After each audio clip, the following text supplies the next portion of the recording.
Police ஆஃபீஸரை கூப்பிட்டுட்டு இவங்களும் பெட்ரிஷா வீட்டுக்கு கிளம்பிடுறாங்க. பெட்ரிஷா வீட்டு கதவு தட்ட அவள் வெறும் லாக்கை மட்டும் ஆன் பண்ணி என்னாச்சு, என்ன என்ன வேணும் அப்படின்னு கேட்க, ஒன்றும் இல்லை, உங்கள் பசங்களை தான் பார்க்க வந்திருக்கோம், உள்ளே வரலாமா அப்படின்னு கேட்க, இல்லை அவங்களாம் நல்லா தான் இருக்காங்க, நீங்களாம் ஒன்றும் வர வேணாம்னு ஒரு மாதிரி பயந்த மாதிரி சொல்ல, இவங்க இல்லை இல்லை இவர் வரமாட்டார், நான் மட்டும்தான் உள்ளே வருவேன், போலீஸ் வெளியே தான் நிற்பாருன்னு சொல்ல, சரி வாங்க நான் உங்களை உள்ளே அனுப்ப, உள்ளே போய் பார்த்தா முன்னாடி இல்லாமல் ஃபுல்லாக கேண்டில்ஸ் அதுவும் எரியுதுங்க. பார்த்தா என்னன்னு பார்த்தா ஒரே மந்திரவாதி வீடு எப்படி இருக்குமோ அப்படி இருக்குது அந்த வீடு. அதுக்கப்புறம் எங்கே உங்கள் பசங்க என்னன்னு கேட்க, அவங்க இருக்காங்க ரூம்குள்ளே தான் பத்திரமா இருக்காங்கன்னு சொல்லிட்டு இவ போக, அந்த நேரம்னு பார்த்தா அங்கே ஒரு கதவு இருக்குங்க வித்தியாசமாக.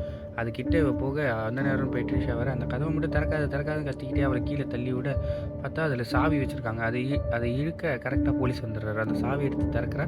அப்போ அவங்க அந்த அம்மா வந்து கத்துறா, திறக்காத அவள் வந்துடுவா, எப்படியும் அவள் வந்துடுவா, என் பசங்களை பிடிச்சிருவா, நீ திறக்காத அப்படின்னு கத்த, உடனே அந்த கதவு திறந்துடுறாங்க.